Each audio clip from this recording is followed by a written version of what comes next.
This is a reading from Dispatch International. Freedom of the press cannot be limited without being lost. For more news and opinion in English, Danish, German, and Swedish, go to dispatch-international.com. Author Nidra. Title: Graphic Images of the War in France. Summary: As Islamic outrages multiply, PC France remains adamant. This has nothing to do with Islam. Islam, où est le problème? Islam, where is the problem?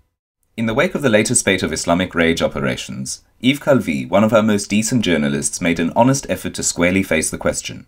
Though he tried as usual to include a broad range of guests, the September 24th broadcast of his political discussion program Mots Croisés was a mismatch, with philosopher Alain Finkielkraut fending off a barrage of accusations from all sides.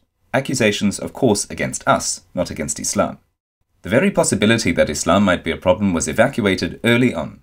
The majority of Muslims in France are law-abiding, well-integrated members of society. The proof? French Muslims did not react violently to Charlie Hebdo's caricatures of Muhammad. Consequently, the problem is not Islam, and Islam is not a problem.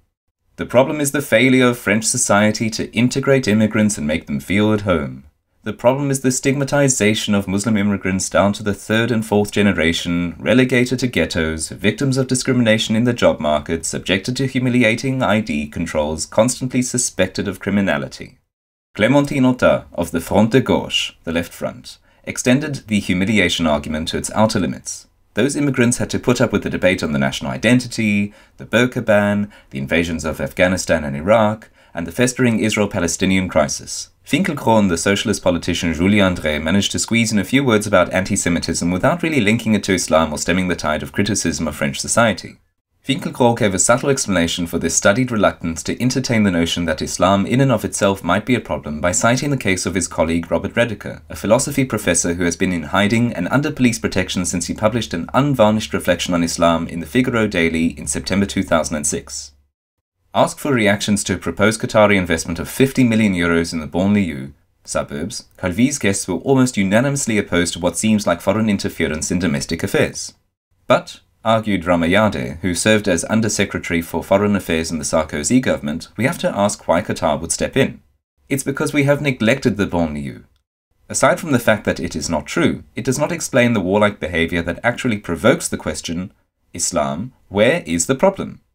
Latifa Ibn Ziaten, the bereaved mother of the first parachuters killed by Mohamed Merah, the French-Algerian terrorist who murdered 4 men and 3 children in Toulouse in March of this year, contends that her son, Imad, is a war casualty targeted and killed solely because he was in the service. The Defense Department refuses on the grounds that he was not on duty when he was shot. Merah lured Imad into an ambush by pretending he was interested in buying the scooter the parachutist had advertised online.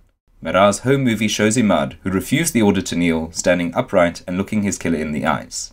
Calvi ran an excerpt of a TV interview of the softly spoken, dignified, grieving mother. Tears flow as she tells how she found the courage one day to visit the neighborhood where Merah grew up. She came upon a group of youths and asked them if they knew Mohamed Merah. They slapped their thighs and high-fived. Merah? He's a hero. He's a shaheed, Islamic martyr. He's our model. When she told them Merah had killed her son, the boy sobered up and apologized. She says with a mixture of boundless grief and determination, I spoke to them for 45 minutes. I am Muslim and I'm telling you they strike fear in my heart. Something has to be done. If nothing is done, I tell you there will be other Merahs. In this and other recent interviews, Madame Ziaten, who has created a foundation in the memory of her son, elaborated on her conception of Islam. She raised her children in their religion and taught them to respect their country, France. In her eyes and to her heart, Merah betrays Islam. We're Muslim, but there are things we don't know. Jihad, we don't know. That's not Islam. We cannot doubt her sincerity. Does it take an Israeli who served in Gaza to get to the heart of Islam ou le problème question? The journalist Yves Calvi has produced a 4-part documentary for Israel's Channel 10 entitled Allah Islam.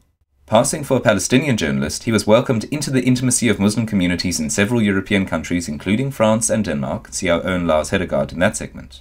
I don't expect any French TV channel to run a subtitled version of that series. Left, right and centre in France defend the modèle républicain of integration as opposed to the decried Anglo-Saxon mosaic of juxtaposed ethnic communities. This might be one more blinding illusion. According to an article in the daily Libération, the Franco-Qatari fund for the banlieue didn't come out of the blue on a magic carpet. It was negotiated by members of ANEL, Association Nationale des Élus Locaux pour la Diversité, the National Association of Elected Local Diversity, an association of local elected officials whose diversity is rather uniform. Not bothering to create a lobby, they went straight to the source. If the government still hasn't managed to curtail the influence of foreign states and French mosques, how will it deal with these freelance foreign policymakers? In the field, the issue is crystallized in anecdotes like this. C, a Frenchman in his 60s, Parisian, born, baptized and bred, practices his profession in a firm that, like many others escaping high rents located in the banlieue. We do not feel safe in Aulnay-sous-Bois, he says. We have to take infinite precautions to protect ourselves and our offices. I saw a garage explode, because they didn't want to vacate it. The police stood by and did nothing. I crossed a large open area on my way to work. The other day someone walking behind me called out. I turned and asked him what he wanted. C's gaunt face is hidden by a thick, short salt and pepper beard.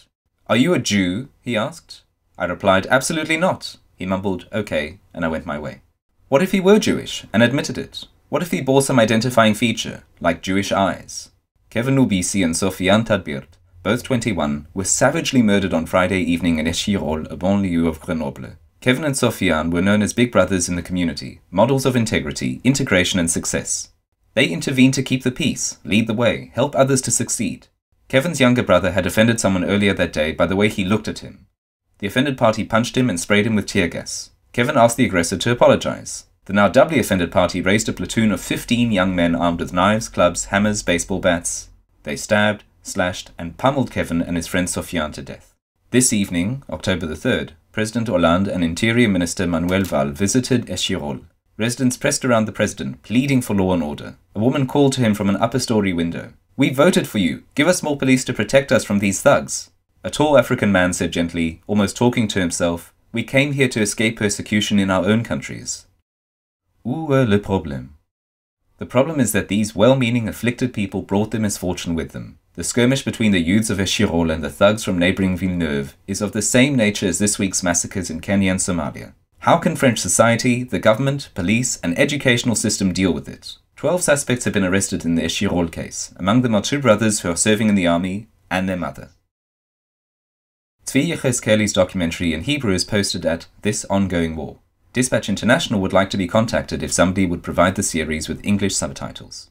This has been a reading from Dispatch International. Freedom of the press cannot be limited without being lost. For more news and opinion in English, Danish, German and Swedish, go to dispatch-international.com.